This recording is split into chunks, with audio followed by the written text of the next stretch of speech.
आणि आता एक महत्त्वाची राजकीय अपडेट आहे। एकीकडे शरद पवारांचा राष्ट्रवादी काँग्रेस पक्ष महायुतीमध्ये सहभागी होणार असल्याच्या चर्चा सुरू असतानाच दुसरीकडे अजित पवारांच्या राष्ट्रवादीमध्ये सुद्धा सर्व काही अलबेल असल्याचं दिसून येत नाहीये। यापूर्वी अजित पवार यांच्या निधनानंतर राष्ट्रवादी काँग्रेस पक्षाचे राष्ट्रीय अध्यक्ष म्हणून प्रफुल्ल पटेल यांचं नाव चर्चेत आल्यानंतर राष्ट्रवादीच्या कार्यकर्त्यांकडून त्याला विरोध झाला होता। त्यानंतर सुनेत्रा पवार यांच्याकडचं पक्षाच्या राष्ट्रीय अध्यक्षपदाची जबाबदारी त्यांच्याकडेच देण्यात आलेली होती। 26 फेब्रुवारी रोजी राष्ट्रवादीच्या सर्वसाधारण सभेमध्ये प्रफुल्ल पटेल यांच्याकडून ही घोषणा करण्यात आली होती। मात्र आता या निवडीला आक्षेप घेत सुनेत्रा पवार यांना नोटीस बजावण्यात आली आहे। पटेल यांनी पक्षाच्या राष्ट्रीय कार्यकारिणीमध्ये याबाबतचा प्रस्ताव मांडला, त्याला सर्वानुमते सहमती दर्शवण्यात आली। त्यामुळे सुनेत्रा पवार यांच्याकडे उपमुख्यमंत्री पदासह पक्षाच्या राष्ट्रीय अध्यक्षपदाचीही जबाबदारी देण्यात आली आहे। मात्र आता याच निवडीला राष्ट्रवादी पक्षातनंच आक्षेप घेण्यात आलेला आहे। आणि आपले प्रतिनिधी निलेश बुधावले आपल्या सोबत आहेत। नक्की या घडामोडीच्या अनुषंगाने त्याचे राजकीय पदर काय आपण त्यांच्याकडून जाणून घेऊयात। निलेश, खरं तर मुळात हे सच्चिदानंद सिंह कोण आहेत याची माहिती ज्यावेळेस घेण्याचा प्रयत्न केला त्यावेळेस एक प्रामुख्याने गोष्ट समोर आली। हे झारखंडचे प्रदेशाध्यक्ष आहेत राष्ट्रवादी काँग्रेस पक्षाचे। ज्यावेळेस अजित पवार राष्ट्रीय अध्यक्ष होते त्यावेळेस कर्जतला एक राष्ट्रीय कार्यकारिणीची बैठक झाली होती 26 फेब्रुवारी 2023 मध्ये, डिसेंबर 2023ला।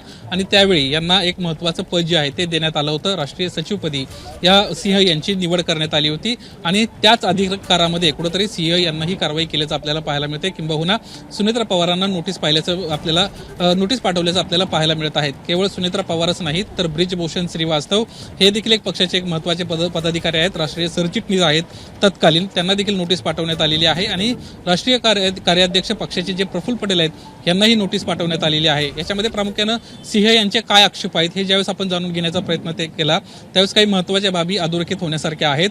अजित पवार यांचं 28 जानेवारीला निधन झालं आणि त्यानंतर पक्षाच्या वतीनं एक पत्र जे आहे ते निवडणूक आयोगाला देण्यात आलं होतं। 17 फेब्रुवारी 2026ला निवडणूक आयोगाला एक पत्र देण्यात आलं आणि त्याच्यामध्ये नमूद करण्यात आलं की प्रफुल्ल पटेल यांच्याकडे राष्ट्रीय अध्यक्ष जोपर्यंत पक्षाचा निवडला जात नाही तोपर्यंत राष्ट्रीय अध्यक्षाचे अधिकार असतील आणि त्या अधिकाराच्या अनुषंगानं प्रफुल्ल पटेलांना सर्वाधिकार असल्यामुळे ते पक्षातल्या अंतर्गत जे निर्णय आहेत ते घेऊ शकतात। आणि त्यामुळेच ज्यावेळेस राष्ट्रीय अध्यक्षपदाची निवड करण्यात आली त्यावेळी प्रफुल्ल पटेल यांच्या नावे पत्र जाणं अपेक्षित होतं, मात्र ते राष्ट्रीय सरचिटणीस ब्रिजभूषण श्रीवास्तव यांच्या नावे पत्र गेलं होतं। निवडणूक आयोगाला कळवण्यात आलं होतं की आम्ही राष्ट्रीय कार्यकारिणी घेत आहोत आणि राष्ट्रीय अध्यक्षाची निवड करत आहोत।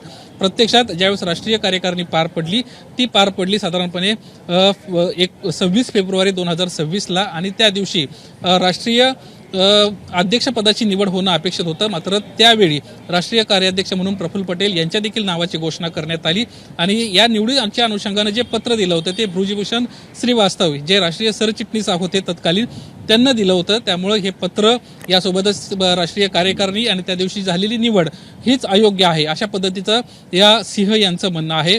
सिंह यांना आणखीन एक बाब नमूद केलेली आहेत। राष्ट्रीय कार्याध्यक्ष प्रफुल्ल पटेल असताना आणि त्यांना बैठक बोलवण्याचे अधिकार असताना त्यांना ब्रिजभूषण श्रीवास्तव यांना हे अधिकार का दिले, किंबहुना ब्रिजभूषण श्रीवास्तव यांना ते पत्र निवडणूक आयोगाला का पाठवलं आणि ज्यावेळेस आपण राष्ट्रीय कार्यकारिणी करणार आहोत तर बाकीच्या सदस्यांची तुम्ही परवानगी का घेतली नाहीत अशा पद्धतीचे आक्षेप त्यामध्ये आहेत। आणि त्यामुळेच सुनेत्रा पवार यांची जी निवड प्रक्रिया पार पडली ती चुकीची आहे अशा पद्धतीचा युक्तिवाद याच्यामध्ये झालेला आहे। आणि त्यामुळेच राष्ट्रीय अध्यक्ष सुनेत्रा पवार, राष्ट्रीय कार्याध्यक्ष प्रफुल्ल पटेल आणि त्यावेळेस राष्ट्रीय सरचिटणीस जे होते ब्रिजभूषण श्रीवास्तव यांना या सिंह यांना नोटिसा पाठवलेल्या आहेत आणि या सगळ्या विषयाच्या अनुषंगानं ही निवड जी आहे ही कुठेतरी अयोग्य आहे हे म्हटलेलं आहे। या सगळ्या प्रक्रियेच्या अनुषंगानं पक्षाशी देखील आपण संपर्क साधण्याचा प्रयत्न केला।